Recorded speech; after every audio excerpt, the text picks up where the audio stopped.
different religions, and from different parts of Indonesia gathered together in Jakarta to hold the Second Youth Congress. This Congress produced a declaration of what we know today as Sumpah Pemuda, or Youth Pledge, where for the first time it proclaims our national identity to have one motherland of Indonesia, one nation of Indonesia, and to have one language of Indonesian. Sumpah Pemuda marks the beginning of the Indonesian national awakening, where our nation first began to develop national consciousness, a sense of national identity as Indonesian. Sumpah Pemuda reminds us that our national identity was founded and created by youth. In every journey of our nation's history, from our national awakening, our fight for independence, and to the reform era, youth are always present in the story. The main takeaway is clear. Without youth, Indonesia as we know it today would simply not exist. Fast forward to 1945, 50 nations from all across the globe, from Ecuador to New Zealand, from Canada to South Africa, all pledged not to repeat the same mistake of the horrors humanity has witnessed from the two world wars. On October 24th, 1945, the United Nations was established with the aim to maintain international peace and security, to promote international cooperation, and to develop friendly relations among the international community. 76 years after its creation, the UN stays relevant in our daily life, especially considering how interconnected the world is right now. Nevertheless, as this world is getting more interconnected, so are its people. The role of civil society, including youth, is getting more and more significant in the international arena, something the UN did not foresee during its creation. And thus, the UN is required to continue to adapt in this ever-changing world. It needs to reform to fulfill its original purpose, as stated in the UN Charter, to serve we, the people, not just the governments, not just the great powers, not just the politicians, but we, the people. And apparently, us, youth. These decades serve as a great momentum for both Indonesia and the United Nations. With less than 10 years leading up to the 2030 Sustainable Development Goals agenda, Indonesia has seen major development in carrying out its commitment to the SDGs. This decade, Indonesia will also see another major development within its population. In 2030, recording stopped.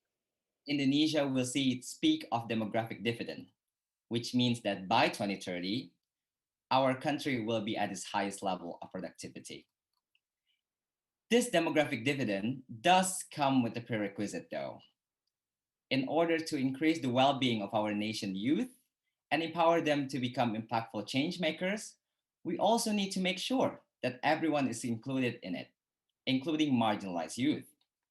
For example, girls, youth refugees, indigenous youth, youth with disability, queer youth, just all youth.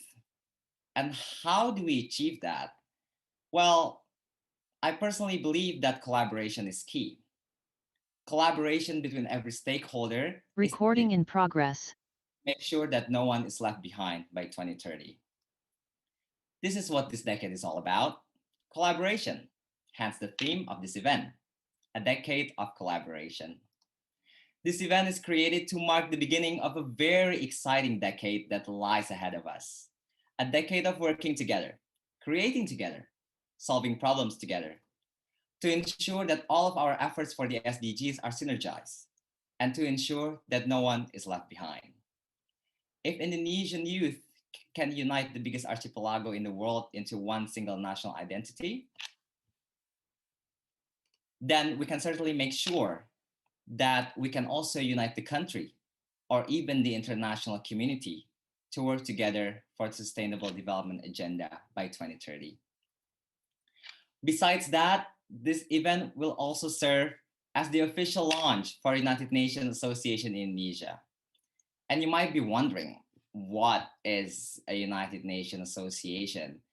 Or maybe you are thinking, do Indonesia really need United Nations Association? Well, frankly speaking, I think shortly, yes.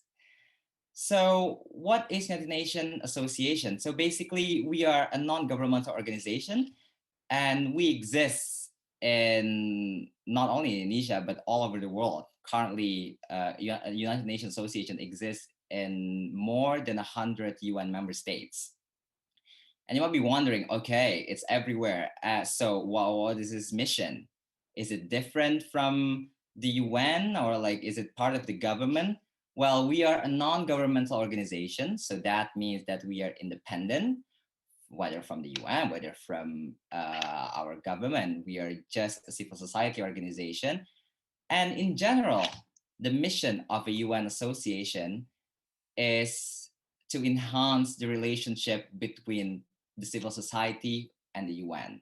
Thus, in this case, for United Nations Association Indonesia, we aspire to enhance the relationship between the Indonesian society and the UN by raising public awareness and civic participation in promoting the goals of the UN itself. And how do we do that? We try to serve as the catalyst in facilitating the works of this local organization to make sure that their work is incorporated into the overall framework or goals of the United Nations itself in Indonesia. Another exciting thing, another exciting fun fact about UNA Indonesia is that we are a youth-led organization. I'm very, very proud to refer to UNA Indonesia as a youth-led organization, as we are one of the very, very, very few youth-led organization, youth-led United Nations Association in the world. So I certainly hope and I certainly believe that UNA Indonesia could be like a breath of fresh air, and we can be a leading example in the international society. Now, you might be wondering, do we really need a United Nations Association in Indonesia? It's not like every country has United Nations Association. Well, we believe that despite the remarkable achievement and strong bond the UN and the Indonesian government have, as I mentioned before, we believe that Indonesian societies, or at least some part of Indonesian societies, are still left unaware of or even so indifferent towards the work of the United Nations, or maybe uninformed about the works of the United Nations. So the establishment and the formation of UNA Indonesia is intended to bridge those gaps that exist between the United Nations and Indonesian society, so we can ensure that more Indonesians are informed, and we can certainly yield more participation from Indonesian in international policymaking in the UN. And Giras, how do we keep up with UNA Indonesia's event? Well, please do follow us on our social media platform. We are available in every major social media platform. For example, on Facebook, you can search us at United Nations Association in Indonesia. On Twitter, our handle is at UNA in Indonesia, UNA in Indonesia. On Instagram, also the same handle as Twitter, at UNA.in Indonesia. And then on LinkedIn, United Nations Association in Indonesia, and on Facebook, UN Association in Indonesia. Other those traditional social media platform, I'm also thrilled to announce that yesterday we just launched our website. There's still a lot of work to do, but I can give you a teaser. Maybe one of my colleagues can share their screen to show a teaser, sort of like a preview of our website, if that's possible.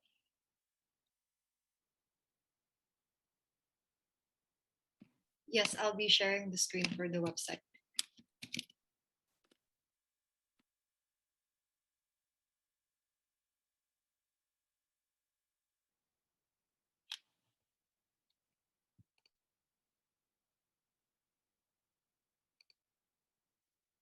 So here's our website. There's not much right now, but all the basic information is here. Please treat this as yours. Have fun in the website. You can check our programs, for example, what our programs are at the moment. So you can find us at unaindonesia.org. So been in correspondence with us. We have our old domain, and now we are moving to unaindonesia.org. And a lot of exciting stuff will come by.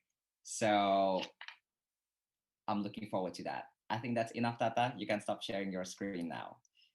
But please feel free to follow our social media as well as our exciting launch of website.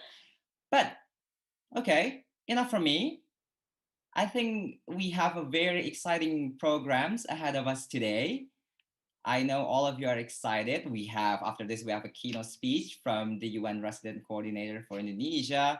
We have main dialogue from youth representative, and then from Indonesian government and from the UN. And after that, we have thematic workshop. I know all of you are looking forward to that. We have 5 UN entities joining us. The representative are here. I'm so excited for that. And lastly, we will close this event with a networking session. So all of you can get to know each other, discuss important stuff, or maybe start a new social movement. Yeah, I think it will be a great platform for all of you to mingle, so to say. Yeah, this networking session to mingle. But I hope you have fun, be proactive, and yeah, all I have to say is have fun. Make sure that you have fun on today's agenda, and it's Monday, so having fun, I think it's very important. So let's just move on to our first agenda on the event. I'm very excited to welcome you, to welcome Miss Valerie Julien. Madame Valerie Julien. Miss Valerie Julien is the United Nations Resident Coordinator for Indonesia. So basically, she is the representative of the United Nations Secretary General for Indonesia, which means that she is the highest ranking United Nations official in Indonesia. A dear friend of mine, a colleague of mine, and yes, Madame Valerie Julien, the floor is yours. Thank you very much, Kiras, and Selamat Siang. Bonjour, good afternoon, everybody. It's a big honor for me also to be here with you to launch the UN Association of Indonesia. I'm actually very delighted that you have chosen to align your event with our anniversary. So that's a very good idea. And I also want to echo what you said when you said that this United Nations Association in Indonesia was one of the few youth-led association. It is true, and I'm very happy that it is like this in Indonesia, because actually youth is a constituency that we cannot afford to ignore. And I'm sure that today's event with all the different speakers will come to demonstrate what I said. But it's also very exciting to see that young Indonesians want to build a bridge to the UN. So for all those reasons, I'm very happy to be with you today. So as mentioned, yesterday was UN Day. It was your day, my day, it was our day to all of us. And it was celebrated all over the world. And on those occasions, we consider that UN Day is an opportunity for us to reflect upon who we are as an organization, how we have evolved, and where are we heading. But as you know, and Giras mentioned it, the UN was founded in 1945 on the ruins of the Second World War that actually killed tens of millions of people. And that happened several decades before even I was born, and many more before you were born. But still, I have to say that the memory of the Second World War was very present throughout my childhood. At school, it was a topic which we would discuss very regularly. And actually, I come from a city in France that is called Lyon. And Lyon was half destroyed by the Nazis during the Second World War. And my parents were very, very small kids at the time, but remembered how much they feared the sound of these sirens that would always start to go on when there was a risk of a bombing of the city. So for all those reasons, the Second World War, and therefore the reason why the UN had been created, has been very much present throughout my childhood. And after the Second World War finished, the founders of the United Nations really hoped that our organization could in the future stop such atrocity from happening again. That the fact that we have an organization that puts together all the member states with a common promise and engagement would prevent such atrocity to happen again. So the UN actually was meant to ensure that the children of the founders, their grandchildren, their great-grandchildren, and all the future generation would actually live a life that is free of violence, peaceful lives. And so that was a very important agenda. And as it happens, the United Nations and the Republic of Indonesia actually are of the same age. Both are 76. And the year the UN came into force was actually the same year. The first president of Indonesia, President Sukarno, and the vice president, Mohammed Hatta, proclaimed Indonesia an independent nation. And just like the UN founders, Pak Sukarno and Pak Hatta, I'm sure, wanted their children, grandchildren, great-grandchildren to live in peace, free from the colonial control of any other nation. And actually the self-governance that those two leaders fought to install found its support in the UN Charter and on all the instruments of international law that came with the UN. And you have to remember, we all have to remember, but you particularly, the youth, you have to remember that the peace and the freedom you are enjoying today is in great part due to the founding of the UN and Indonesia's proclamation of independence in 1945. So I was saying that I was thinking of my childhood, and I can't help but thinking that we live in two different worlds, the world that I grew up in, and the world of today. Because in some ways, these two worlds really don't look the same at all. You see, for instance, we live in a world nowadays where artificial intelligence can do so many things. It can beat the world best Go player, it can compose music, it can write newspaper articles, it can diagnose complex diseases. And until recently, this type of activities were considered as being strictly in the domain of human intellect. We also live in an economic system where everything we do and say and buy or not is actually informed through data. The tech company, they scrap data on everything we do to predict, but also direct our future action, very often at the expense of our privacy and ultimately our free will. And the COVID-19 pandemic that started last year has accelerated this trend. It's enough to see how many of our interactions nowadays take place behind a screen. Look at us today. We're all behind the screen. Actually, the digital test and trace apps have normalized the gathering of biometric data. Your face, before it was only your fingerprints, but now it's your face and everything that is being stored somewhere. I leave it up to you to decide whether it is a cause for celebration or for dread. I actually think I feel like it's a mixture of two. The world we live in, as well as the future ahead of us, is in my view filled with opportunity, but also with a lot of danger. But what we can say for sure is that changes are occurring, and they are occurring at an exponential rate. But this being said, when we think of it, for all that is different, somewhat I think that we find ourselves nowadays contending with the very same problems that we faced in the early 20th century, and sometimes with problems that are even older than that. For instance, the world of today is a world where 1,146 migrants died attempting to reach Europe by sea in the first 6 months of this year. This data, you would think it was during long time ago. No, it happened this year in 2021.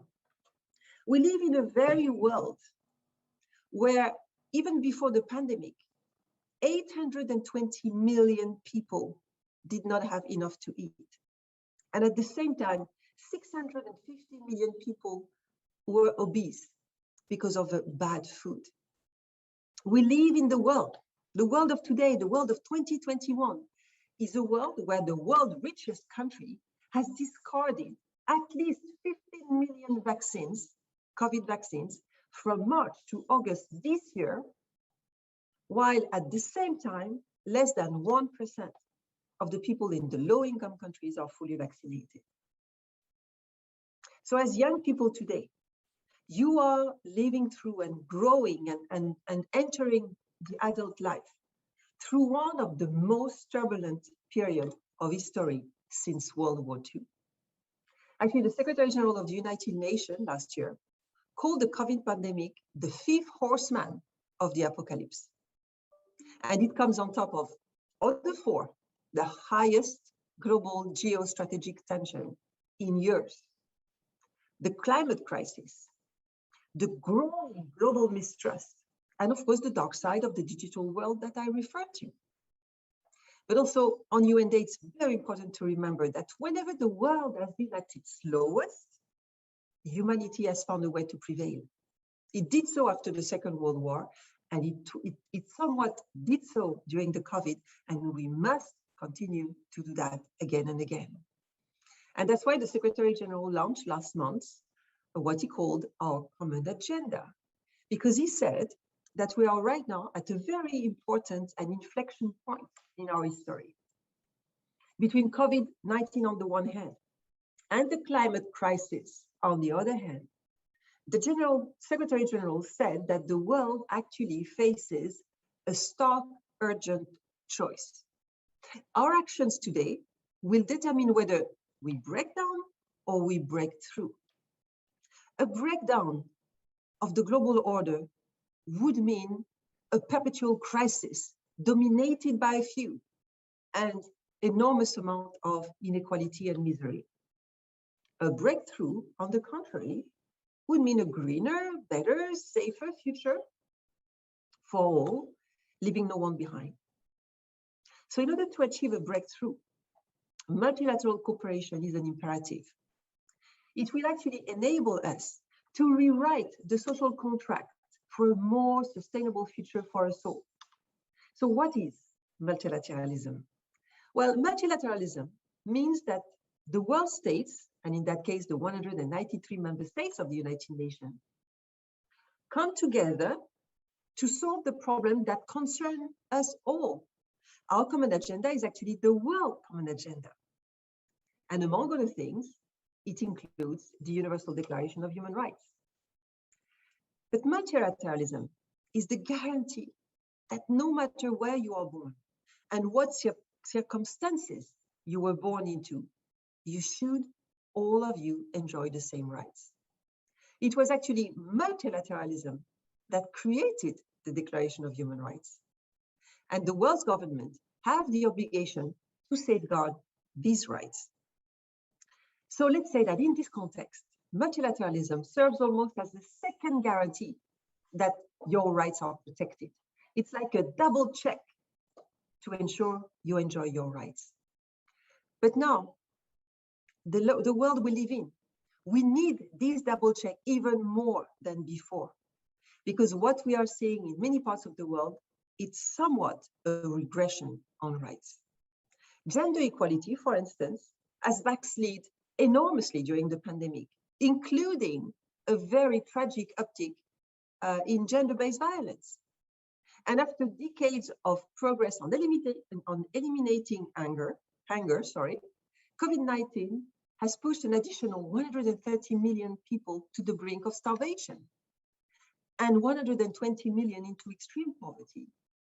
And at the same time, the unequal recovery patterns are deepening the global inequality. So it is up to all of us to stand up, to fix those problems, and to generate a change. And when I say all of us, I mean particularly you, the young people. In many ways, it seems very unfair that because as young people, you are not responsible for the issues that are really preventing the world from being the beautiful place it should be. You are not responsible for that, but yet you are responsible for fixing those issues, even though you didn't create it. Because throughout history, and Gera said it before me, it has been the impetus of daring young people that has led to the big changes we saw in society. As young people, you have an essential role in not only asking for your own rights, but in making sure that everyone's rights are respected. It means that you must resist anti-democratic forces. You must stand up for the rights of the most vulnerable and marginalized in society. It means defending multilateralism. And that's why I'm so enthusiastic about the United Nations Association Indonesia and what you have set yourself to achieve. It's more vital than ever that you, as young people, direct all your energy to our common agenda, towards ensuring that we experience a breakthrough rather than a breakdown. So through this event, UN Indonesia is building a bridge.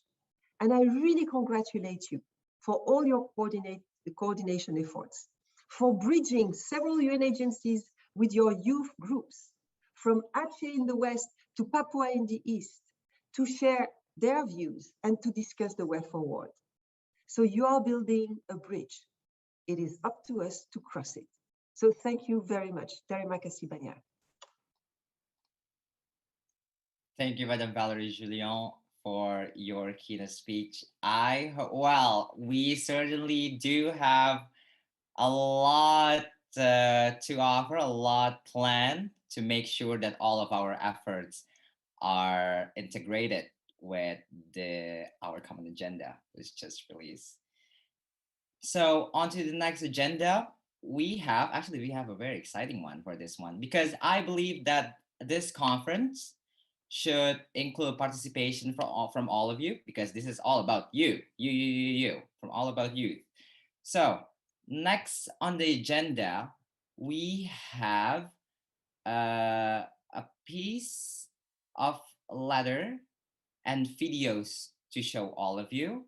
So I don't know which one should I start first, maybe the video. So we have a video from Indonesian youth about what Indonesian youth are supposed to offer the world. So Tata, maybe you can share the video with all of us.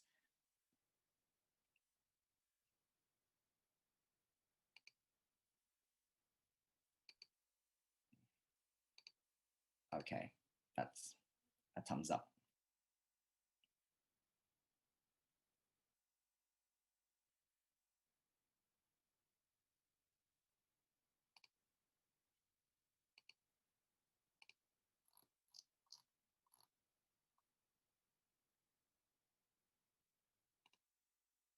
Ooh, it's taking quite a while, apparently.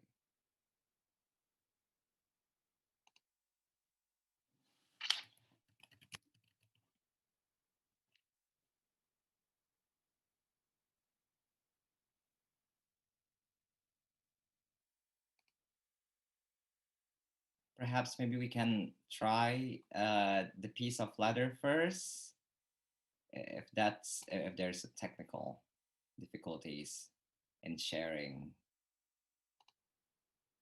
a youth video.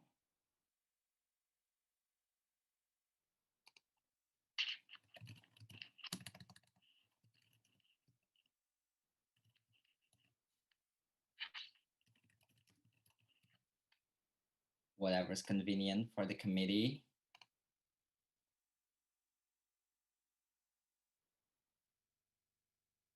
All right, so I heard from the committee that we will start with the letter, a piece of letter from a youth representative who will read it for us. Yeah, I mean, the floor is yours. Hello, good afternoon. Am I audible? Yes. Okay, good afternoon, fellow participants. Bonjour, Madame Julien. My name is Nandi Zulfira, and I will be reading my letter today. To the respected Secretary General of the United Nations, Mr. Antonio Guterres. In the past 2 years, my reality, yours, and many others have changed dramatically. Not overnight, but rather over a series of incremental global disruptions that began with the news of an unknown pneumonia outbreak. While all countries face the common threat of a deadly virus, clearly the pandemic has not proven to be the great equalizer, as deep-seated inequalities between the global north and south shape each country's path of survivability in this era of multidimensional crises, with some winning first and others lagging behind. But the pandemic is just the tip of the iceberg, which in today's period of rapid environmental degradation is melting at an alarming rate. There are a wide range of issues that the UN, government leaders, and civil society organizations, as well as everyday civilians, must tackle: global poverty, environmental degradation, gender inequality, food insecurity, and so much more. Zeroing on one issue means forgetting the various contingencies and connectivities that place global issues within the same constellation. And thus, we face the difficult question of just where do we start?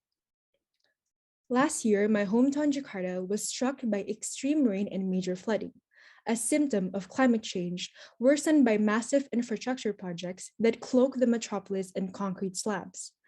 While I was safe and sound at home, many were not as lucky and were forced to be displaced. Some lost important family documents, others their entire homes, and even their loved ones, in the middle of a pandemic on top of that.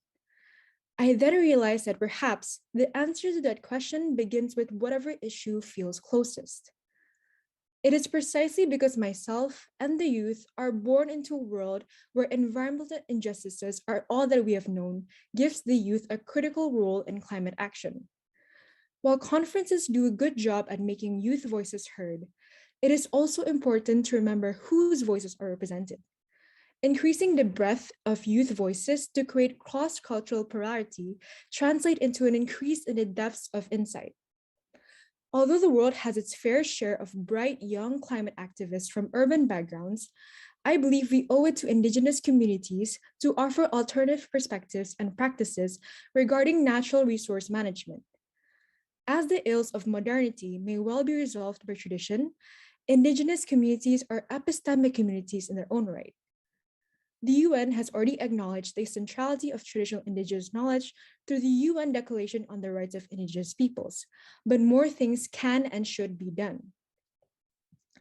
To bridge the gap between Indigenous youth and the world, we can begin by including Indigenous youth in the discussion table and ensuring that Indigenous youth have access to wide-reaching platforms.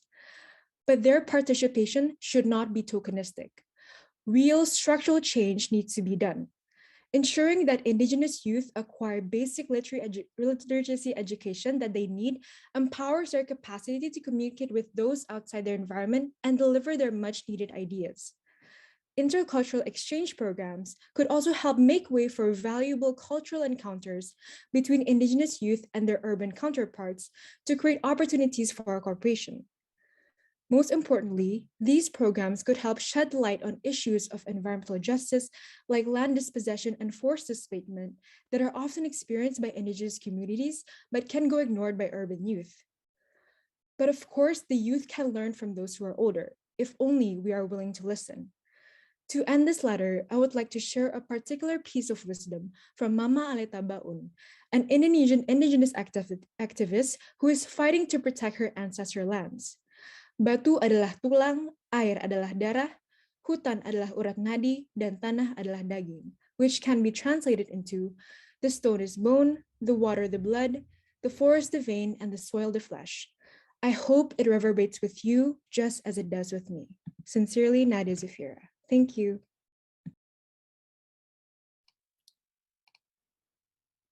Thank you, Nadia. This for your letter to the UN Secretary General. After this, we have another piece of art. So we already had the letter. Now we're going to showcase the videos if the committees are ready with that. All right, thank you.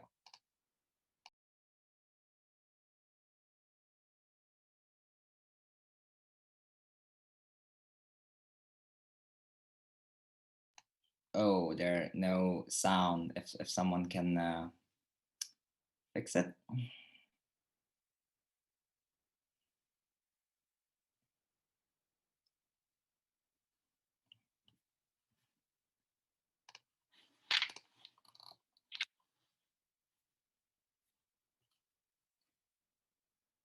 Perhaps your audio. Yeah, maybe now.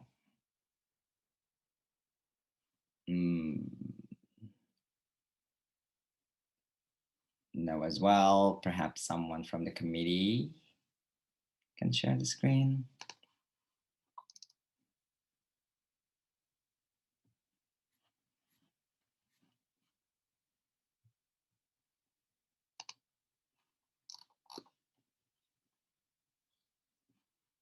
Yeah, if you could share sound.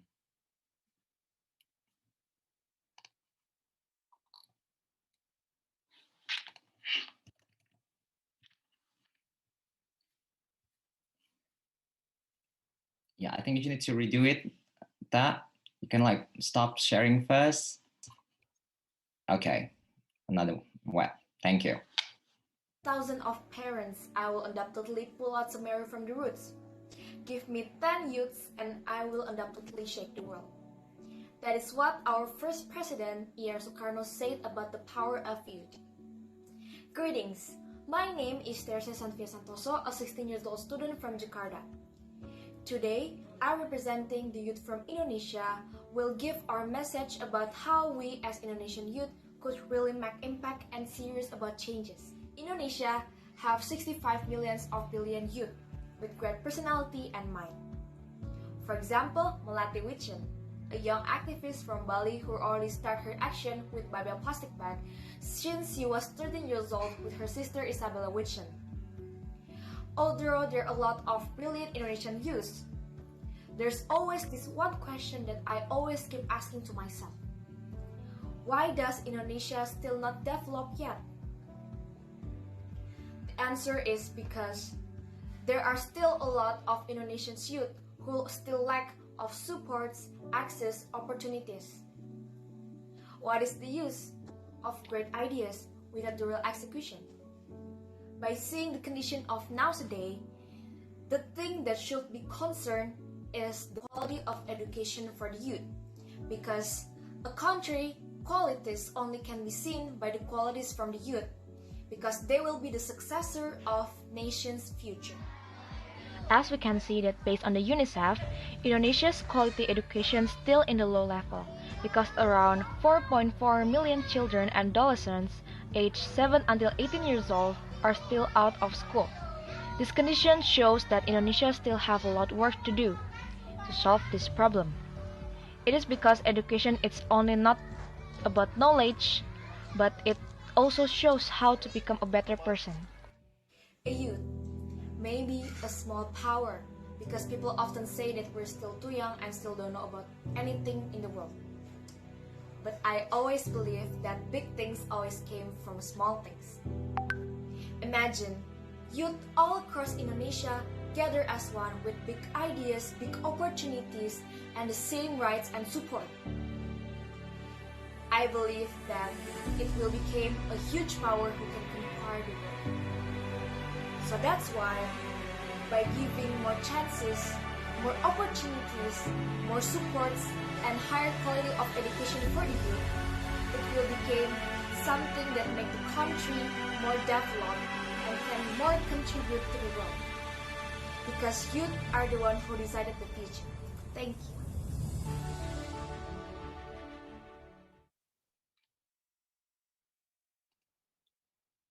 Thank you. So we had those two submissions for the video and the letter, and at the same time, that's how I would like to announce that those are the two winners for our pre-event video challenge and letter challenge. Congratulations to Nandi Zulfira for your letter and Teresa Santoso for your video. Congrats. Wow, it sounds very quiet that I'm clapping alone. So next on the agenda, we are going now to have the highlight of the event. So I like to believe is the main dialogue where we are going to welcome representatives from 3 different stakeholders, from youth, from the UN government, from the UN and the government of Indonesia, I mean. So without further ado, I would like to welcome The moderator for this session, for the main dialogue, is Miss Saradija. Miss Saradija is the founder of Indonesian Youth Community, which discuss international trending issues. It's called Diplomat Next Door. The platform believes that youth perspective in foreign policy decision-making can create more inclusive policy for all stakeholders, including youth themselves. Other than that, Ms. Saradija in 2020 was also chosen as Young Leader for Indonesia. And also after that, a leadership program by McKinsey & Company. And she's currently working in a global management consulting firm. And as well as she's a fresh graduate and just graduated of from Universitas Pajajaran from the International Relation Program. So without further ado, I know all of you are excited to hear the main dialogue. I would like to welcome Ms. Saradija and for her to introduce our speakers in the main dialogue. Ms. Sarah? Hi, Giras. Hi. Okay. All right. Okay. There you go. Thank you for coming in. Yes, thank you so much for the thoughtful introduction as well. It's great to have you. And yeah, I think the floor is yours now. Have fun, all of you. Yep. Okay. Thank you, Giras, once again. Hi, everyone. Selamat siang. Happy to see you joining us here in this exciting day, welcoming the National Youth Pledge Day that's just around the corner. So for today, main dialogue, as one of the special sessions of the conference today, we're going to have the three diverse panelists. The first one is from the Indonesian government representative. Second one is from the UN office representative. And also the third one, we're going to have our own youth representative from Indonesia. Aren't that exciting to have all the three stakeholders in one stage today? I know we're all very excited. So for the next 1 hour, we're going to have three sessions. The first one is the presentations from each of the speakers. And after that, each of the speakers going to give each other's commentaries on their perspective on the panel feedback sessions. And lastly, the most awaited ones is the Q&A sessions with you guys for 25 minutes. Oh yeah, for the Q&A sessions, we're going to have questions from Mentimeter. As mentioned in the guidebook before, feel free to go to bit.ly/Mentimeter main dialogue. There, we're going to have the most voted questions to be answered in the Q&A later. Okay, without further ado, I guess we are all excited to welcome our first speaker from Indonesian government, Ibu Vivi Yulaswati, the expert staff for the Minister of National Development Planning on Social Affairs and Poverty Reduction. She is also the head of National SDGs Secretariat, and she is also very experienced in accelerating a poverty reduction program. One of them is the PNPM community-driven development, and also she has been involved in the development of national social security system. She also holds a PhD in planning and development from University of Southern California. Without further ado, let's welcome Ibu Vivi Yulaswati to the stage. Hello, Sarah. Hello, everybody. Hello. Good afternoon. Assalamualaikum. Hello, Ibu Vivi. How are you? I'm good. How are you? Yes, so far so good, Bu. Happy to see you joining us today.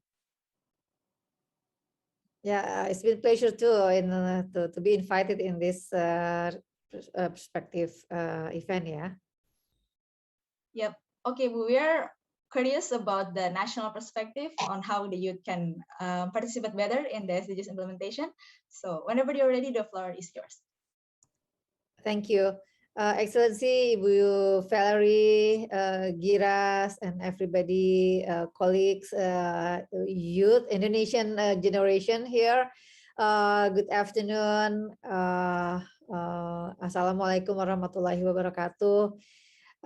Very thanks to have an opportunity to talk with all of you. I see a lot of coming from different universities and maybe cities. So I'm happy because the young generations now more and more pay attention and are willing to engage with the sustainable development goals. So leaving no one behind is at the heart of the SDGs, the Sustainable Development Goals. And it should not merely be a tagline used only in a discussion, but also to be effectively translated into a concrete action. So currently, we have actually already entered a decade of action toward 2030 agenda. So less than 10 years, we have as a country need to approve achieving all the targets that we have committed among 193 countries. Yet the challenges toward the achievement of these SDGs is much bigger now due to the COVID-19. The devastating impact of the COVID-19 has disrupted many SDGs targets and increased the vulnerability of Indonesian young generations, particularly. For example, the Central Bureau of Statistics data showed that the percentage of young people around 15 to 24 years old who are not in employment, education, or training, we call it as a NEET indicators, the net, has increased from 21.8% in 2019 to 24.3% in 2021. So the net value, the doubling from the unemployment rate, indicated that the participations of young people in the economy is not optimal yet. In fact, many of young people work in the informal sectors. They are among the most vulnerable as a proper social safety net unprotects them. In many cases, the social safety nets programs prioritize the ones that are poor. In fact, the young or the youth generations, because they are informal, they start the business, not growing yet, they are part of the vulnerable groups. The job losses due to the pandemic, and then food insecurity, the fragile health system, long distance learning, in some places also took place some cases of increased child marriage, up until increase the medical and plastic waste have worsened the quality of life of our youth. So in the process of Indonesian VNR, the voluntary national review last July, the president have presented in the UN to the global, we actually involved the youth in the consultations to the formulation of this voluntary national review. It was attended by, I think it's around more than 250 adolescents and young people, representing around 150 youth networks or organizations, which more than 60% of them are female. The consultations found that the COVID-19 pandemic is significantly affecting the lives of young people across the country. So while we may enjoy the digital shift, particularly in city, the pandemic actually has worsened the opportunity of young people, mainly without the internet access or technological devices in many places in Indonesia, particularly in the remote places or islands. So the pandemic actually has opened a momentum for reforms of our system, our system actually, including reforms in the national health system, national social protection system, and the more fundamental is in the digital transformation and move on toward green economy. So the Build Back Better paradigm has inspired of many countries to applying SDGs principle, which create more balance about or between people, prosperity and planet, as well as partnership and peace. So if you know TDP of the Elkington is not enough anymore, because we have to balance all the people, prosperity and planets with the partnership and peace, of course. So for Indonesia, the SDG provides strong foundations to realize our visions in 2045, which is Indonesia will become a high-income country when we celebrate our 100th Independence Day. We have to pursue our dream to be a high-income country because we also want to escape from a middle income trap. It is a condition where a country in the same status as a middle income country, in which more than 20 years stay the same position, it would be the stay at the same position forever. For example, Argentina. Yeah. So, and we don't want to have the same fate like that. So we have to pursue our dream as a high-income country at least by 2045. Currently, Indonesia is a country with the biggest number of productive age in Asia, achieving around 190 million people, or 70.7% out of total population.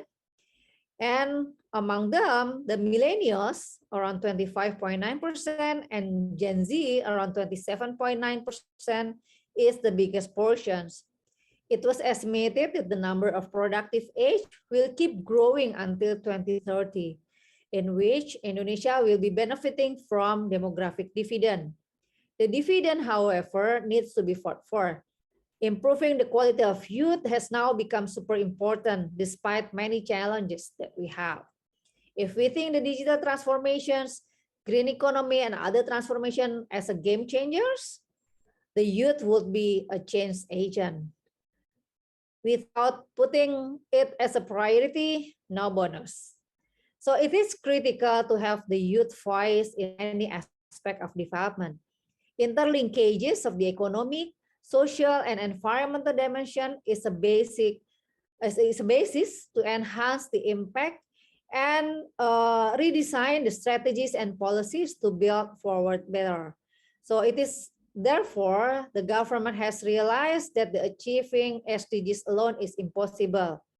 To create interlinkages between SDGs goal and create more impact require collaborations not only from government, local government, and parliament, but also the non-state actors such as businesses and philanthropy, academia, NGOs, and media, and of course, all the elements of the people. So within the decade of action, collaboration is needed to localize the SDGs up until village level, because Indonesia is not only about one point only in Jakarta or Bali. We have at least 79 villages, and also more up until 82,000 village, and also kampong in urban areas. So the youth could actually take part, not only become a worker, but also as an inventor, innovator, and inspirator. One best practice shared during the consultation, during the VNR, is on a millennial farmers who helps farmers in Papua grow their farming businesses by introduce and encourage young farmers to adopt modern technology and access financing to support their farming activities. It attracted actually more young Papuans into the farmers industry and helped local community in the village obtaining improve food security and fulfill its nutritional needs. So the youth involvement in ensuring responsible consumption and production is also needed, given that Indonesia is rich in natural resources. To complement the government's efforts to safeguard the sustainable management and efficient use of natural resources, the youth could take part in a circular economy. And a young initiative in Kediri and many other places actually who transform a plastic bottle waste and add value to it through eco brick is really appreciated. All of these initiatives may help to reduce the number of nets among young people mentioned above, and of course, improve the quality of our environment. Pandemic demands systemic change, stronger impacts, and multiplier effects, which could be implemented only through collaboration with multi-stakeholders.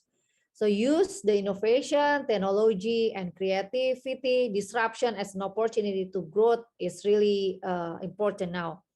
Demonstrate how to support and adopt the SDGs principle in all business process, learning, growing knowledge, and disseminate to the benefit are some key steps that we need to go soon or starting by now. So let's become a long life learner and try to be the best version in any opportunity. I think that's all that I could say by now. Happy to discuss it further. Thank you very much for your attention. Back over to Sarah. Thank you. All right. Thank you so much, Ibu Vivi, for the factual and also insightful facts that has been delivered today. As mentioned by Ibu Vivi before, youth shouldn't be only a slogan, but also needs a concrete action plan to be actualized as the active stakeholder, ya Bu, to also be the agent of change, to accelerate the economic development through SDGs principles, the green economy, and also taking an advantage of the digital shift. Moreover, we are looking at the 2025 agenda Indonesia as a high-income country. So, okay, I think we have a lot of clue and directions on what to discuss on our next sessions. So, yeah, happy to discuss again with Ibu Vivi after this. Thank you so much, Ibu. Okay, so for the next sessions, after looking at the national context, we're also going to see from the helicopter view from the global agendas. As we all know, I think we're all here familiar with the Youth 2030 agenda. It is the essence of the Youth 2030 agenda is how to incorporate the youth as an active stakeholder to implement SDGs achievements in just less than a decade.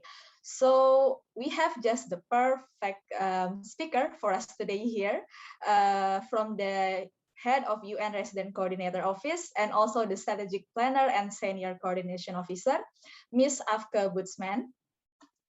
Ms. Afke Butzman is responsible for providing overall strategic guidance to the resident coordinator and UN country team on UN support for implementation of 2030 agenda.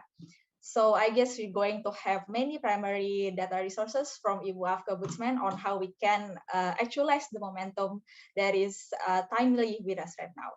So let's welcome Ibu Afke Butzman to the room. Thank you very much, Baksara. I'm very happy to be here.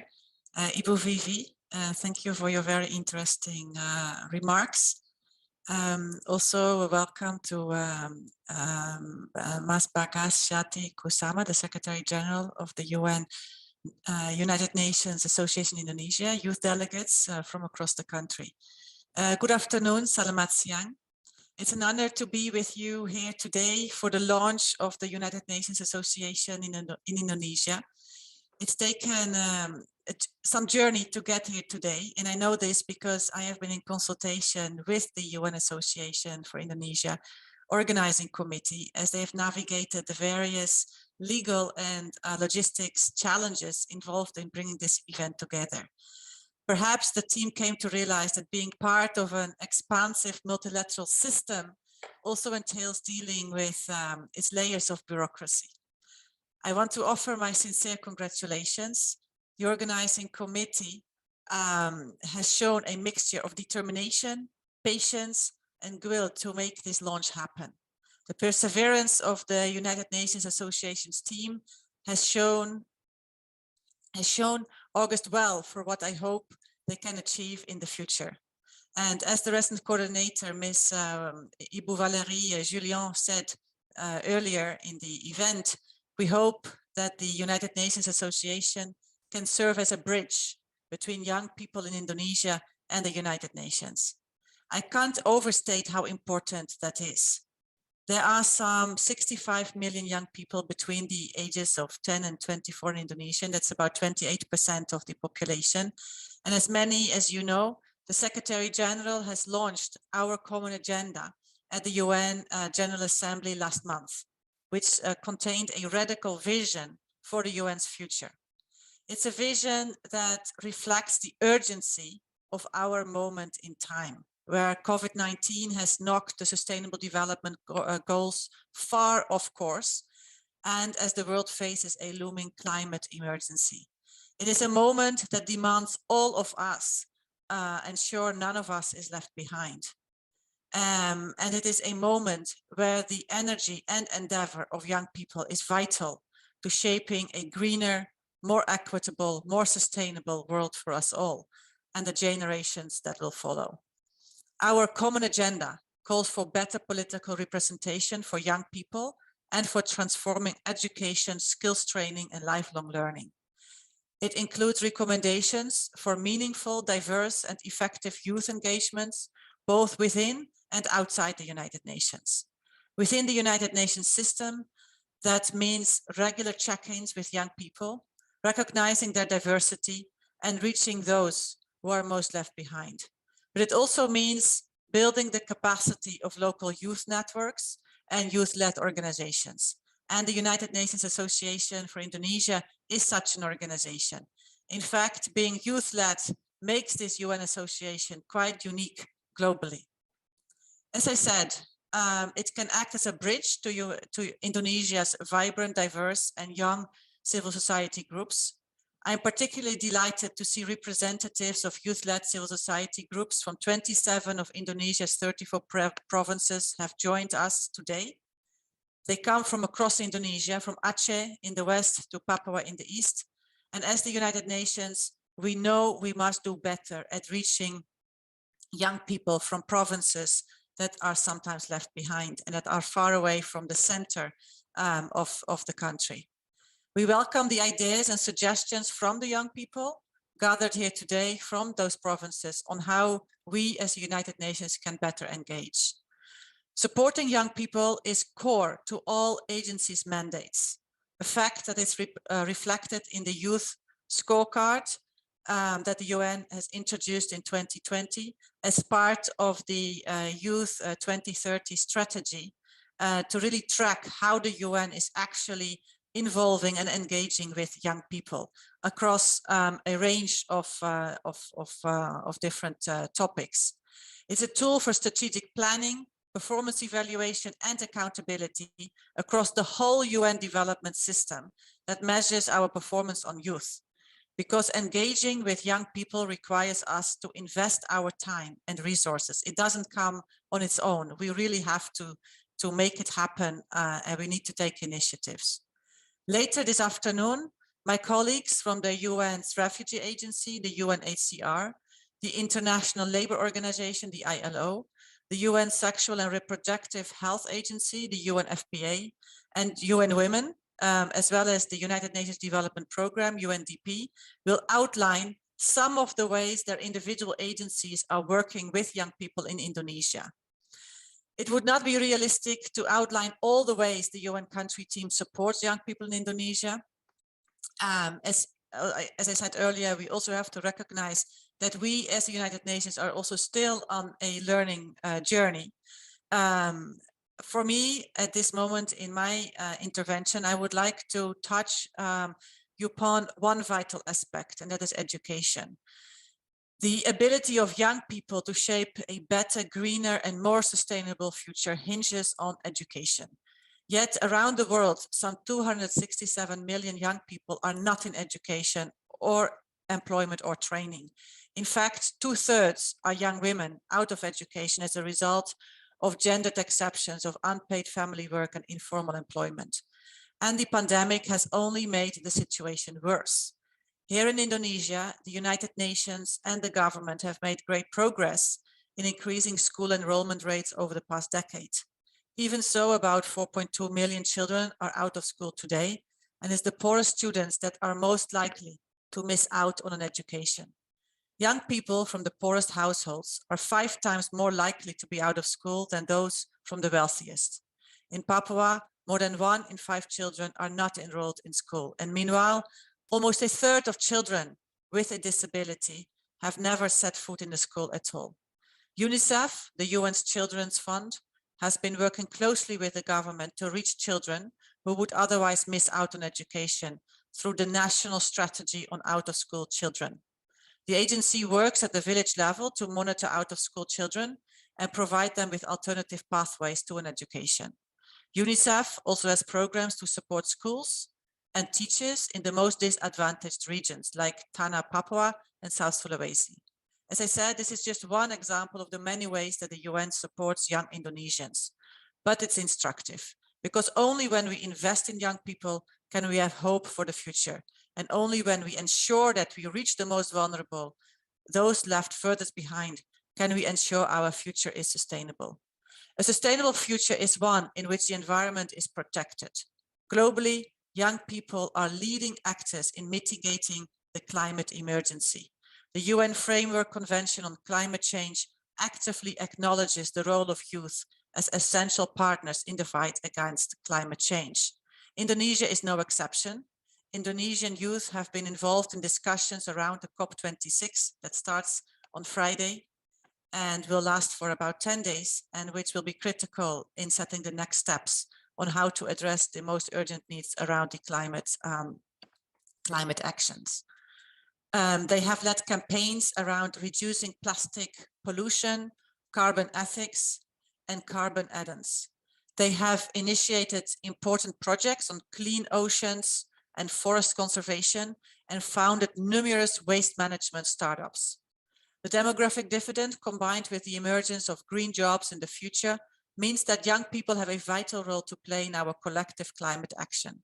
The UN Association can serve as an important partner in connecting the United Nations with young people across Indonesia and providing another venue for their views to be shared with us. There is no more urgent imperative. All that remains is for me to again congratulate the UN Association in organizing this event today. We, as the United Nations, look to our leadership in ensuring you represent young people from all parts of Indonesia to ensure that no one is left behind. I'm looking forward to a fruitful exchange and as well to months and years of our collaboration ahead. Thank you very much. Thank you very much, Ms. Afko, for your inspiring takeaways for our discussion today.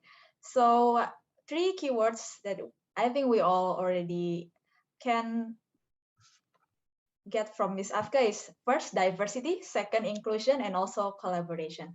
Without inclusion, we cannot have effective collaboration, that because it's not only UN that have all the resources, but we all also needs youth as an active stakeholder to give their resources and move the social pillars together towards the SDGs.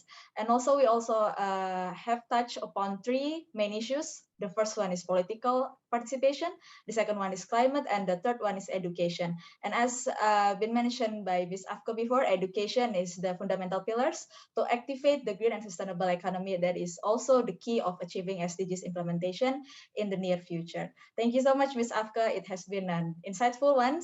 I hope we're going to have a more thoughtful discussion after this.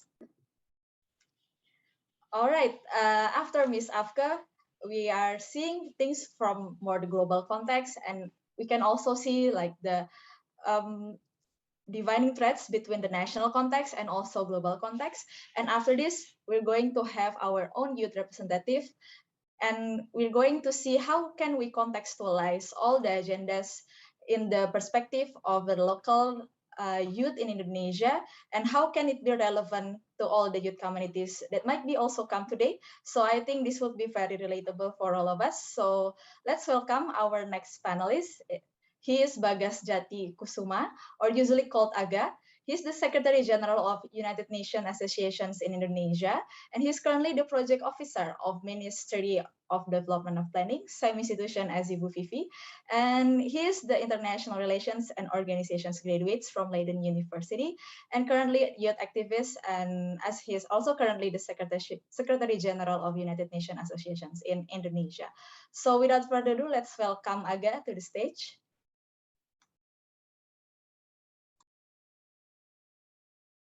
Yes, thank you, Sarah. Yep. Yes. Hi, Aga. Hello. Thank you.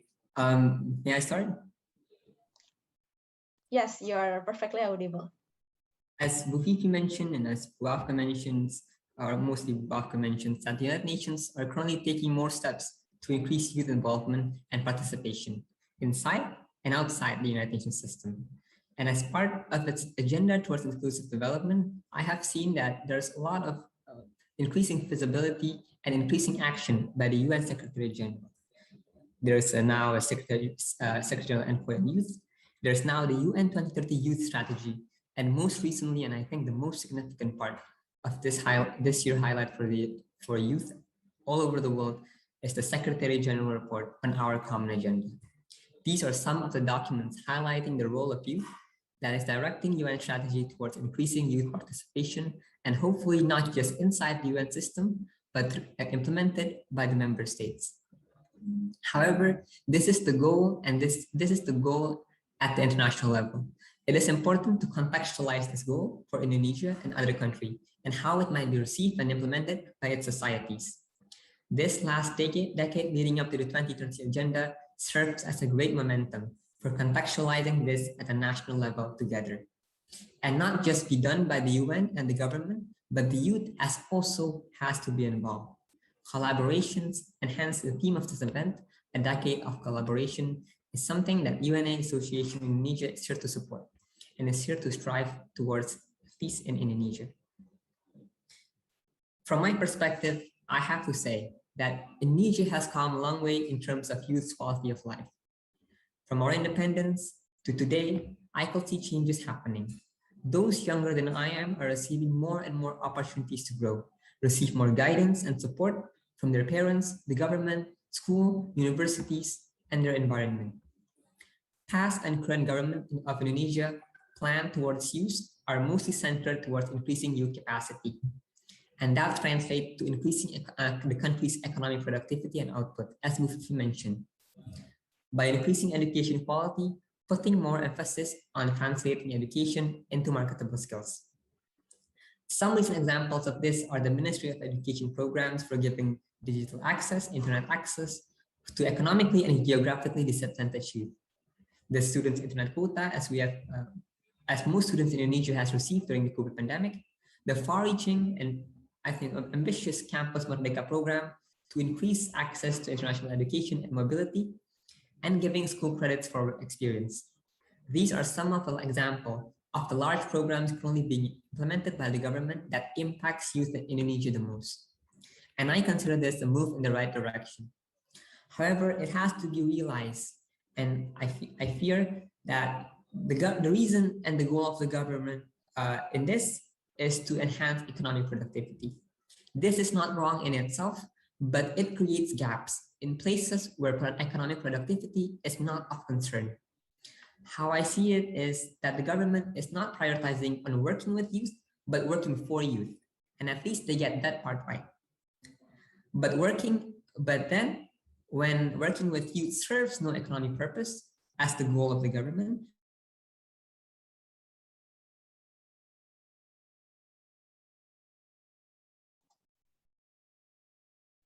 Yeah, but I think we're encountering technical difficulties from Aga's side. Maybe we can wait for a few minutes for Aga to join us again.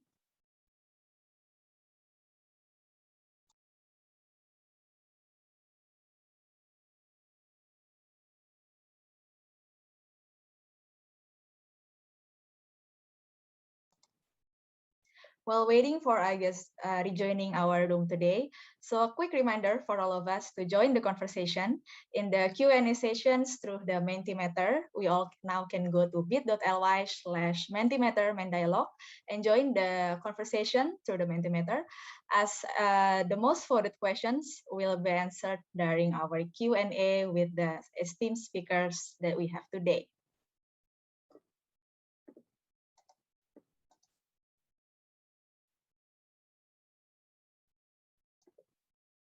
And of course, to remind you again, we're having an interpreter features. So for all of you who prefers to have the conversation in Indonesian language, feel free to turn on the interpreter features on the sidebar of the Zoom. And maybe we also can get more insights in Indonesian language if you guys prefer to have it in your local language.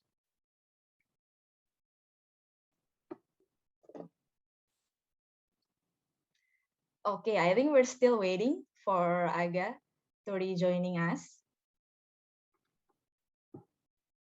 Okay, I think Aga is rejoining us again in the room.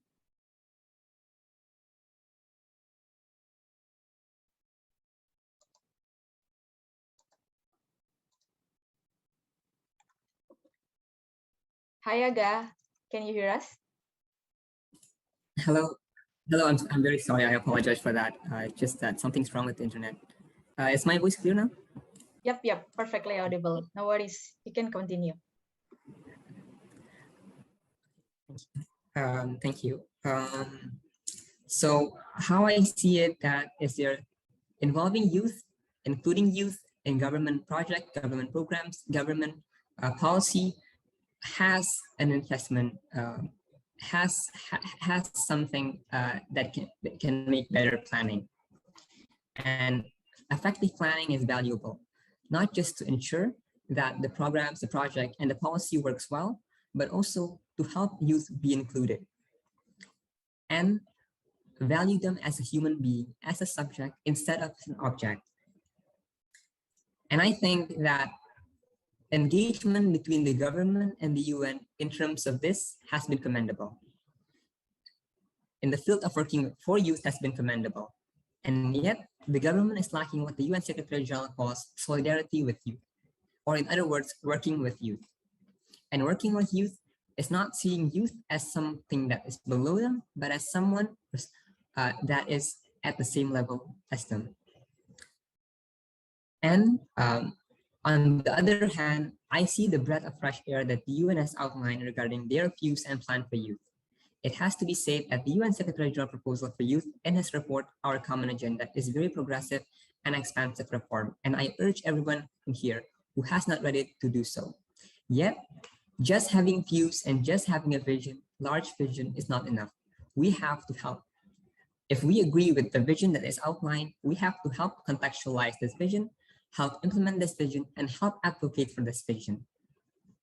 And here I see the potential for the UN in Indonesia to advocate for these goals and help the government and help the Indonesian government see that there is value in including youth, that there is value in including youth, talking with youth, working with youth, and working for youth. An international network and advocacy has always been a proven strategy in changing a country's agenda. At the end of the day, this is what the establishment of UNA Indonesia is aimed for, to help every stakeholder, not just the government, not just the UN, but everyone.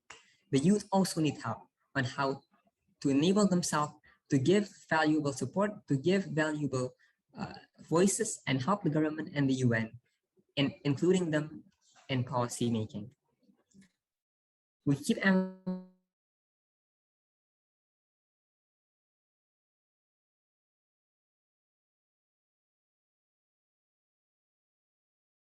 emphasizing the importance of working with youth because we do need a holistic approach towards development.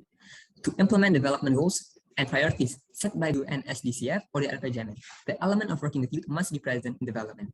And the world needs, and Indonesia does need youth. And we, the UN Association for Indonesia, is here to bridge the gap between youth and bureaucrats in Indonesian government and the UN to ensure that all efforts toward the 2030 agenda are synergized and to make sure that no one is left behind. Thank you. Sarah, the floor is yours. Okay, thank you so much, Aga, for the inspiring takeaways today. I think the same message has been echoed from Bu Vivi to Ms. Afka and also to Aga, that youth is an active stakeholder in the 2030 agenda. And maybe what we can explore more in the discussion is how can we contextualize the agenda to the present moment of youth participation situation in Indonesia right now. So after hearing from the very insightful three panelists today, we have one from Indonesian government, from the UN office, and also from the youth representative. The next one, we're going to have a feedback panel discussion, inviting again all of the three panelists that we have today, Bu Vivi, Ms. Afka, and also Aga, to join us in the stage. For these sessions, we're going to have dialogue between the speakers about the perspective that has been shared before. We know that from Bu Vivi's side, Indonesia is currently facing the 2025 agenda to be the high income countries, and one of them is to actualize the youth as an active stakeholder through the SDGs pillar to achieve that goal. And also from Ms. Afka Butzman, we see from the global context that actually a lot of UN framework has recognized the youth as an active stakeholder. And again, we have to recognize the diversity. And of course, we cannot do things alone. We need all the resources. That's why inclusion is very important. And also, therefore, if the diversity and the inclusion has been perfectly achieved together, we can implement a more effective collaboration together. And on top of that, Aga also added that to contextualize the youth movement in Indonesia, we also can do more activation on the youth, such as including youth in the RPJMN or the National Development Medium-Term Plan that can be also be explored in the panel feedback discussion.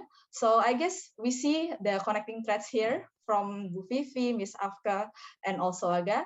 So yeah, maybe we can hear first from Bu Vivi, your takeaway regarding Ms. Afka and Aga perspective on this. The floor is yours. Yeah, thank you very much, Sarah. Thank you also Bu Afke and Aga for your inspiring and also I think it's really important points. Yeah, how to link all of these important points to really to be an actions is really up to us. I mean, we have gone through the SDGs since 2015, and we are aware that the challenges is different than what we have earlier, i.e. in MDGs period.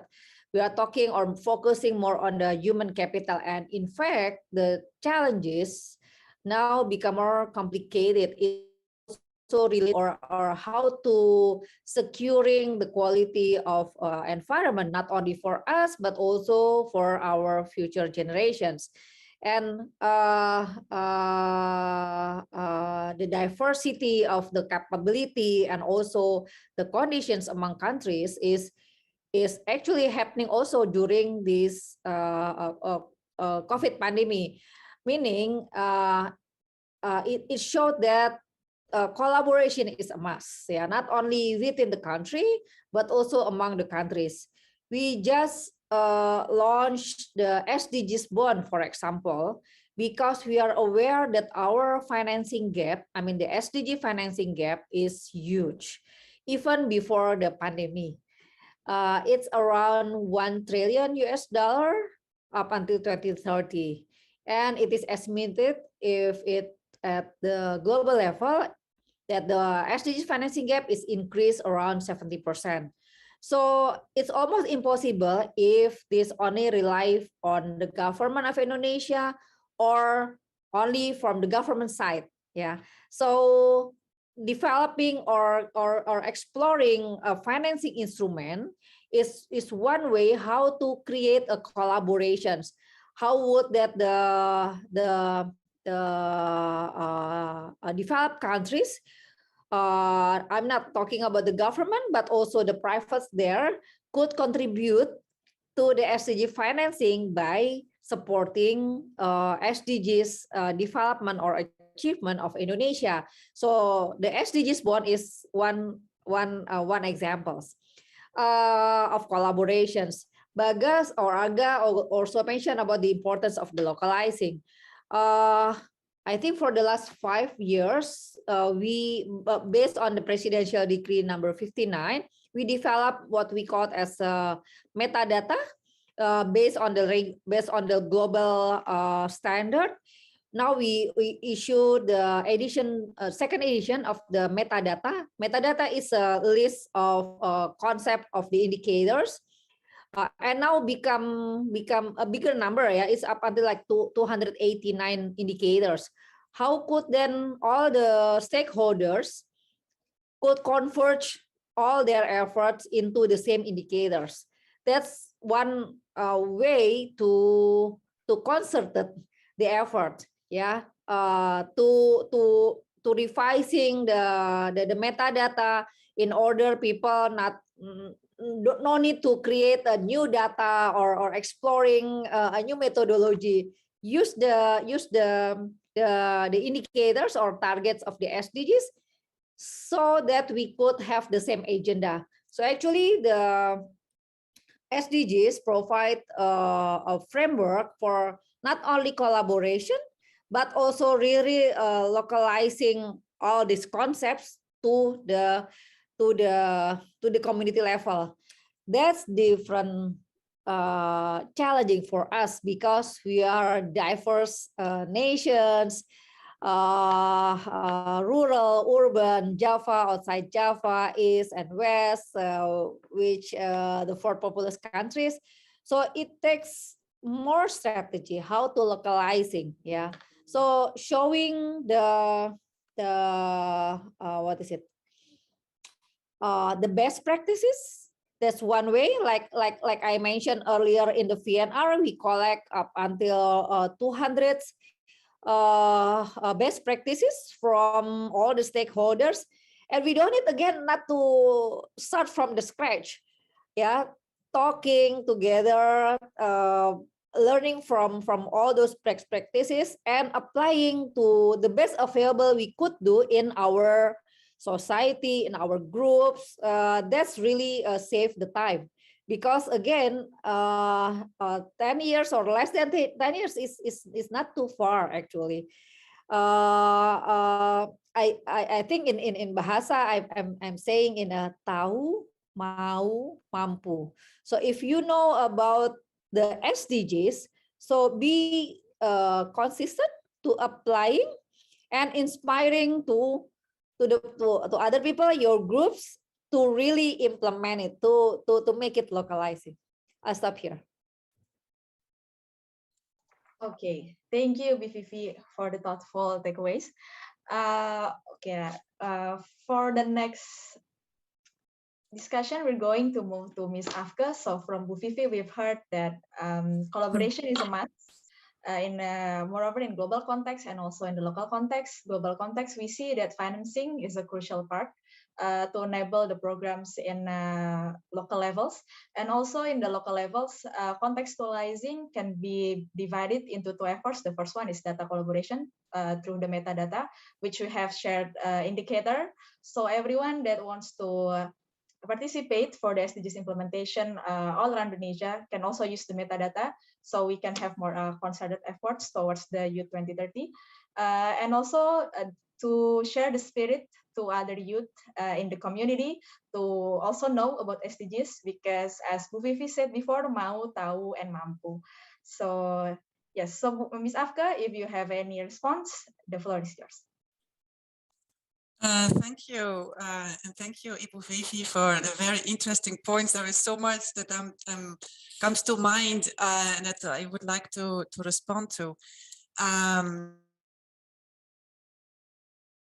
A few of the points that have been raised, starting with the VNR, because I think it's incredibly important to understand what is the status of the SDGs. And we are very lucky that we have a very good VNR produced by the government and launched by the government earlier this year that indicates that many of the SDGs, unfortunately, are off track. I mean, the government has shown a tremendous leadership over the past decade on contextualizing the SDGs and taking it forward with the SDG roadmap. But the COVID pandemic has really put a spoke in the wheels.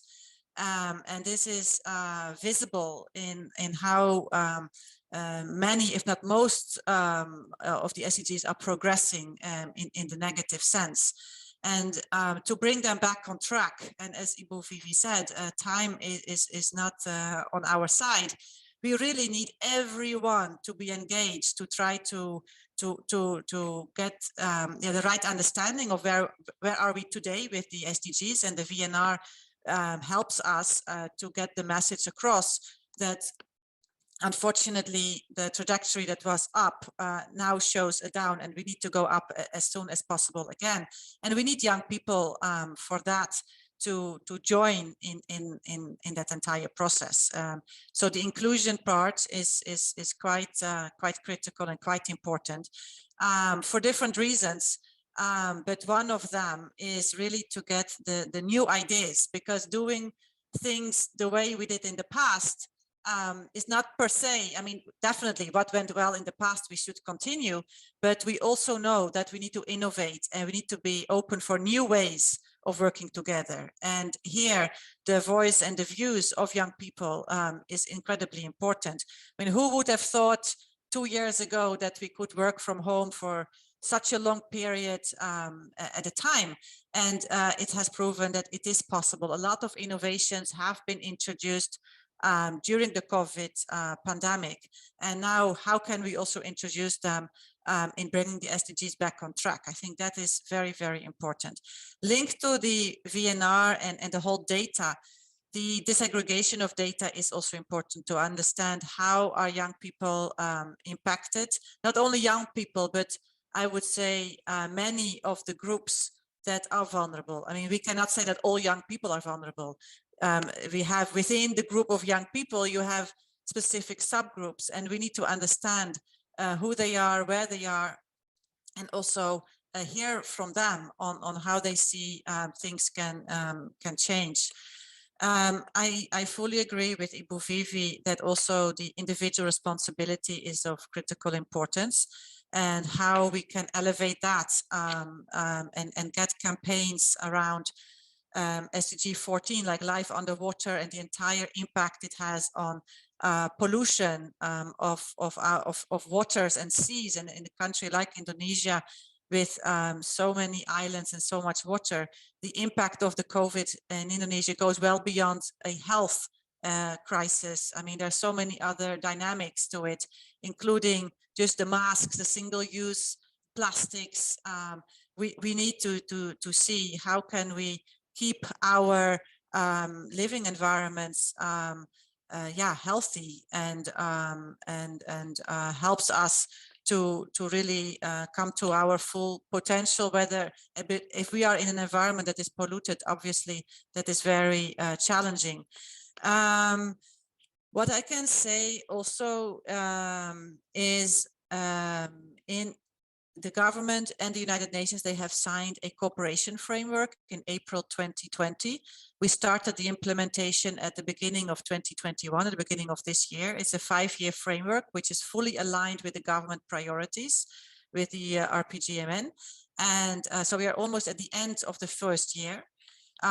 Clearly, we did not take into account that we would be faced with such a pandemic.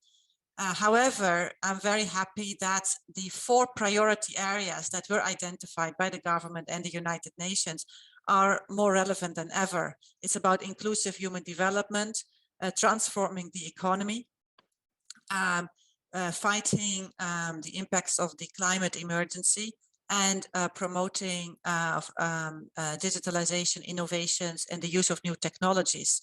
And I think all of those 4 points have been raised by both Ibu Vivi as well as by Mas Aga. So it shows that the framework that the United Nations has to support the government is still very important. It's more, and that comes to the point also of Mas Aga on how do we actionalize all the good visions and intentions. And from the side of the United Nations, as I also said before, we are committed to strengthen the link to young people. And this requires also us to take initiative and to really also understand through data, but also through partnerships, events on who are the young people, what are the exact issues that are on the table. For sure, the element, of course, of jobs, as was also mentioned by Ibu Vivi, access to employment, being able to participating also in the formal economy are some of those priorities that we need to further deepen as we enter into the second year of the cooperation framework. Let me see what is the, yeah, and I was thinking on the Our Common Agenda. I really appreciated, Mas Aga, that you encouraged everyone to read it. Maybe we can put a link in the chats section, so that I will do that after this, when I have finished speaking, so that the various participants today have access to that important report. And we can also see if we can do maybe like a reflection on what does the Our Common Agenda means for young people in Indonesia, because as you said, rightly said, how can we contextualize very good ideas that come from other locations on the planet, but in the end of the day, it's really what does it mean for the people in Indonesia. So that is something, I mean, concrete that I was thinking of when I was listening to you. Yeah, I leave it here, but yeah, thank you very much for this very interesting session. Okay, thank you, Ms. Afke, for the holistic takeaways for this session. So Aga, we heard from Ms. Afke that again, employment, education, and healthy environment is requirements for the youth to actually contextualize the SDGs implementation in Indonesia. And the UN is looking forward to strengthen the links to the youth, and also wants to know what is actually the common problems that the youth currently facing in Indonesia, and what do you think? How can the youth be more integrated in the SDG implementation towards the Youth 2030 agenda? Yeah, thank you, Sarah. Let me reply first. I think I agree fully with Afka that we need to contextualize it, and maybe UNA Indonesia can be the catalyst, the center of that contextualization among youth on the common agenda. And regarding the questions that was asked by Sarah on what is the problem actually faced by youth. Now, I think the problem faced by youth is twofold. The first part is partly also from the point of view of the youth, is I think the youth lacks guidance, lacks an insight, and lacks the vision of how to concretely and in a sense that how can they put things into together, put words into together that can be accepted by other people. You know, youth, I'd say, is one of the most blunt people age group. They might not be as soft-spoken as those who have gained experience. So though their words sometimes are seen as very brash, very rash. And I think this is partly why youth has not been fully accepted into the policymaking realm in Indonesia. I think if you look at the news, a lot of university students goes to the street, and I don't blame them when they go to the street. But it has to be accepted that they also need help in putting words together so that it will be more acceptable. Putting their ideals into something that is more actionable. And I think this is something that is currently slowly be progressing in Indonesia. The youth are understanding that they cannot just yell words in the street. They also have to make action plan. And I believe that these kind of youth, the youth that making action plan, the youth is making plans, making a realistic plan on changing the world, changing the country, are those youth that can be catalyzed and can be included in policy making. I understand from BPP point of view that Indonesia requires a lot of funding gap for infrastructure, for economic development, for making sure that the country is smooth sailing, achieve the SDGs by 2030. However, I also see that including youth in this kind of programs, including youth in policy making, is not necessarily against this. I don't believe that it takes a lot of money to include youth in the conversation. maybe making programs, building programs that caters to youth takes money, but taking youth and talking with youth in a meaningful manners, I will believe takes less money than any programs, and would actually be beneficial that when youth are when youth accept the policy proposal made by the government, they will be more cooperative with the government.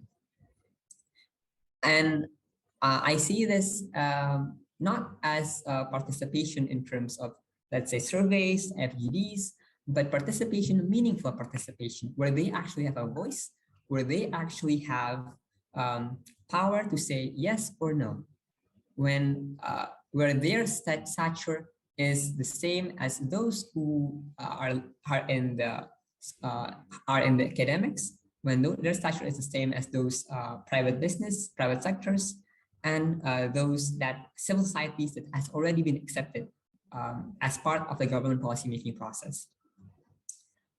And I believe that by including youth in this, it will be not just, I'd say, participation for participation's sake.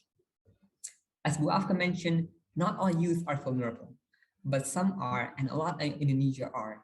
And I think the vulnerability that is not being thought of as much, not being mentioned, not being talked about as much, is vulnerability of voices. Sure, vulnerability in terms of health, in terms of hunger, in terms of education might be important, but also the lack of voices is a kind of vulnerability. When even if they are healthy, they have good education, they live in a good neighborhood, they might not have the voice. They might not have the voice to speak of their mind.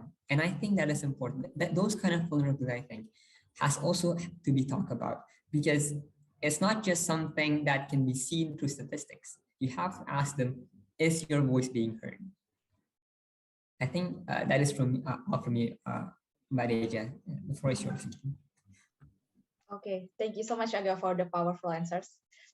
Just for the panel feedback discussions, we have so many insights which completes the puzzles together. Now, maybe we can have more a wholesome look to the issue, the youth in the SDGs implementations. We've heard from Ibu Vivi from the government side, Ms. Afka from the UN side, and of course from Aga from the youth representative sides. And we have 173 youth audiences across Indonesia and maybe also global that joining us today. I'm sure we all have burning questions that wants to be inquired to our esteemed speakers today. So we're going to have a Q&A sessions for 15 minutes. So anyone who wants to share your questions, feel free to go to bit.ly/Mentimeter dialogue to have your questions being inquired to the speakers.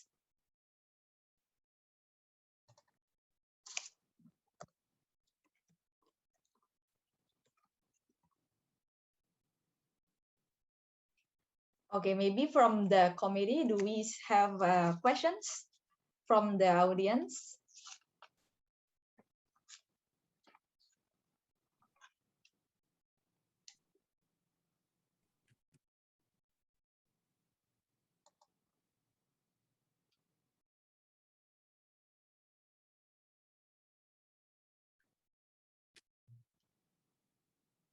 Kak Reja, I think, if I may, I think you can read the question on your own, then we can answer the questions.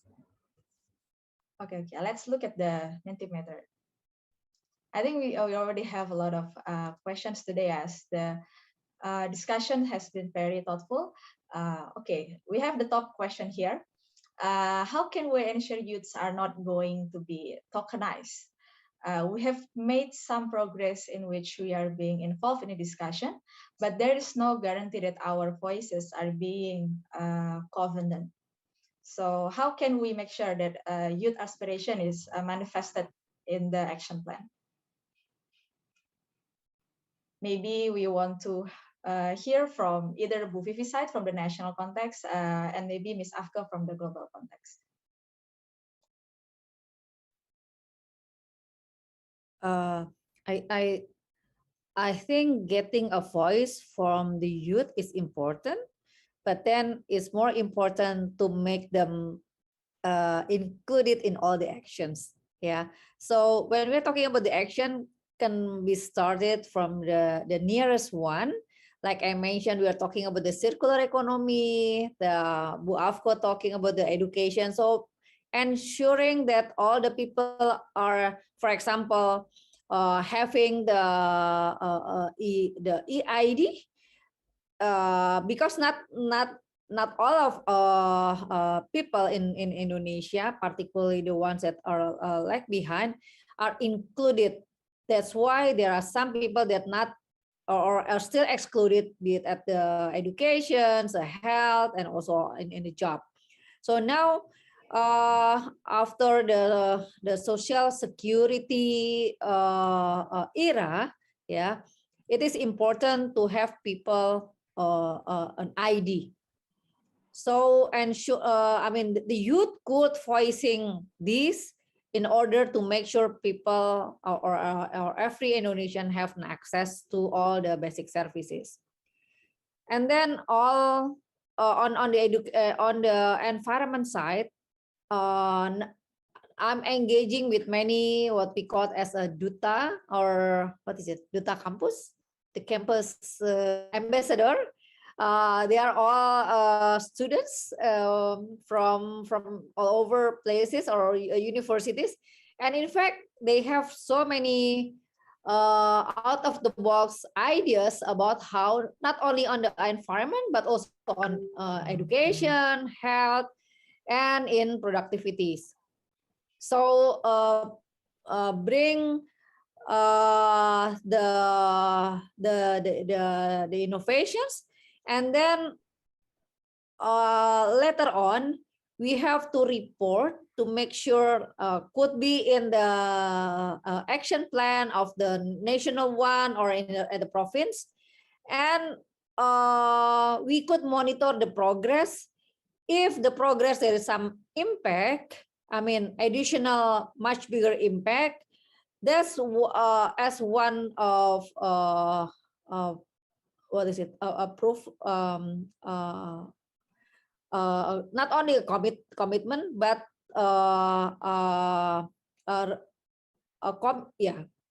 it's a realizations that there is some increase also from the youth. So in addition to the ambassador that I mentioned earlier, we also develop around 25 SDG centers at the universities.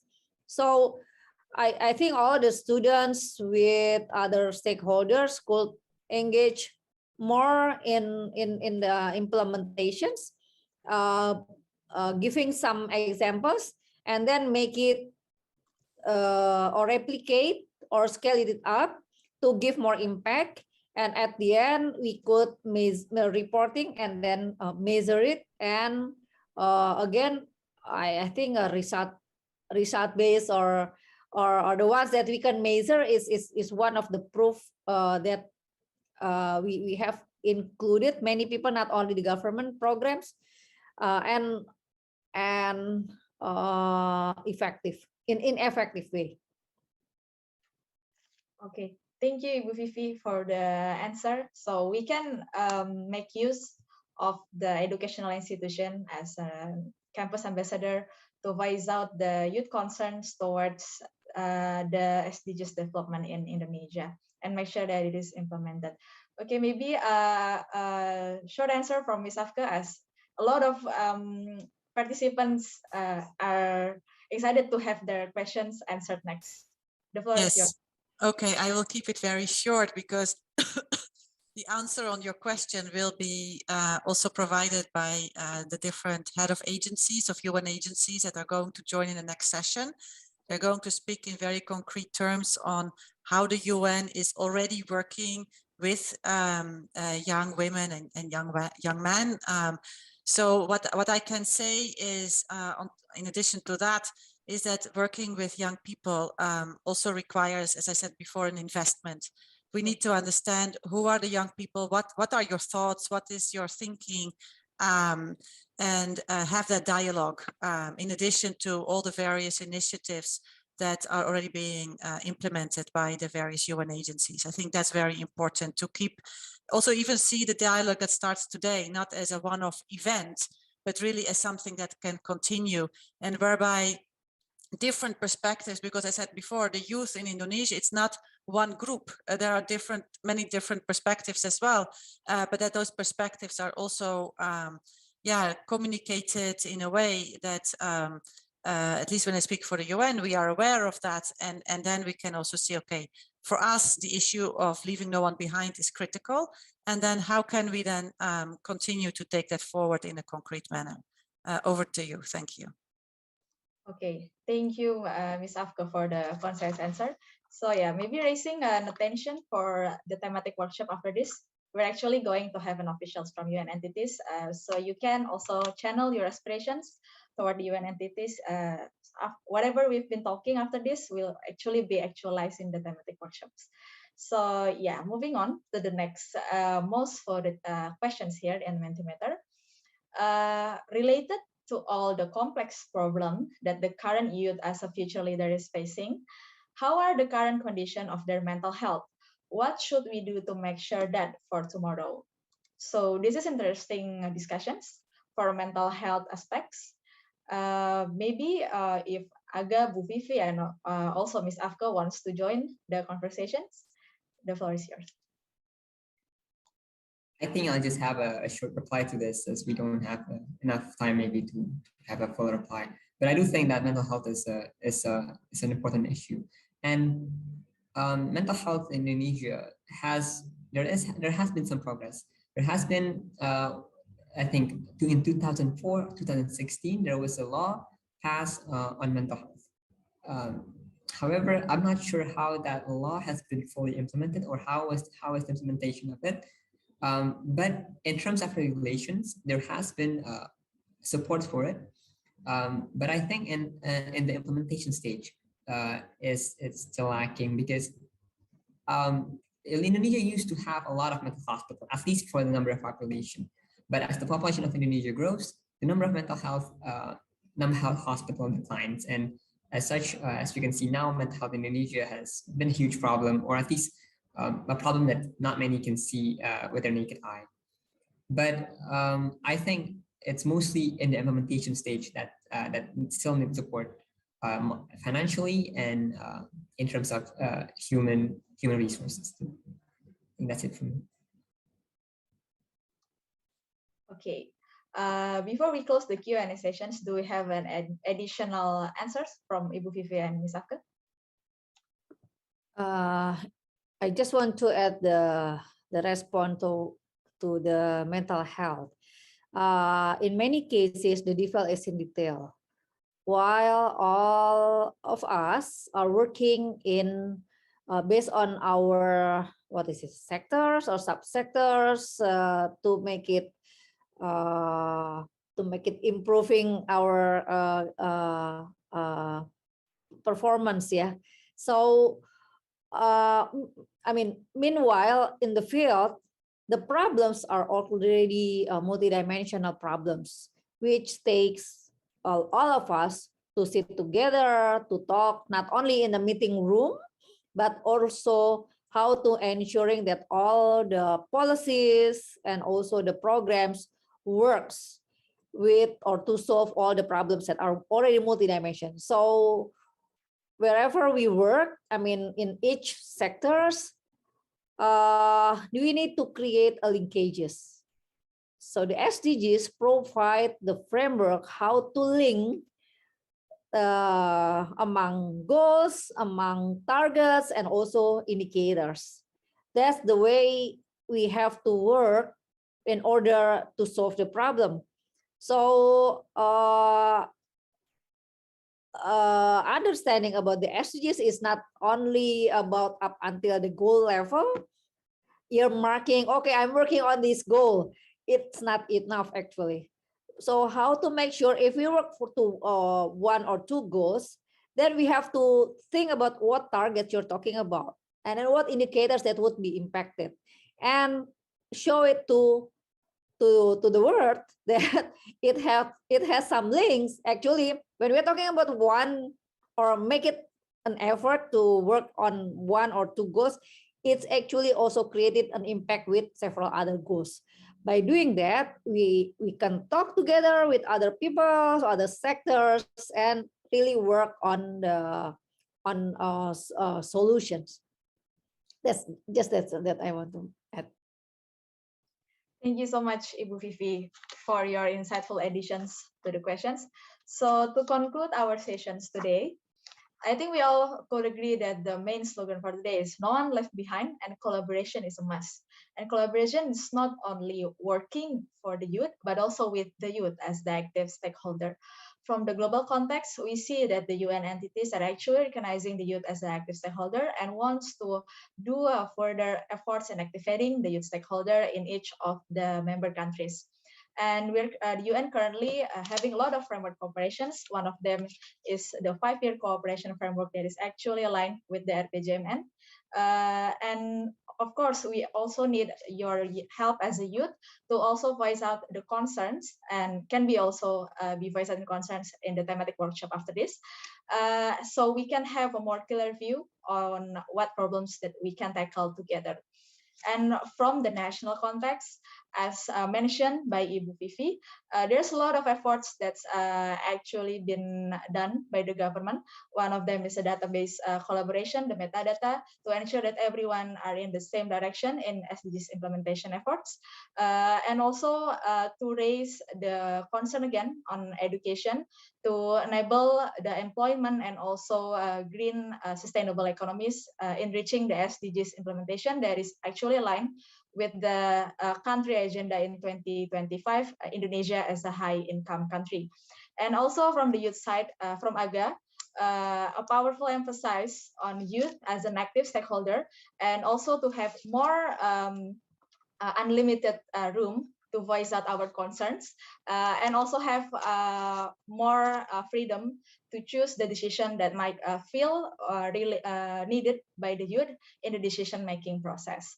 So I guess for the triggering questions, we have a lot of insightful discussions today, and I'm sure the thematic workshop after this will be very much insightful as well. So thank you so much, Ibu Vivi, Ms. Afke, and Aga for joining us today in the main dialogue of Indonesia Needs Youth conferences. And after this, we're going to have a thematic workshop with UN entities and also our esteemed youth leaders all across Indonesia.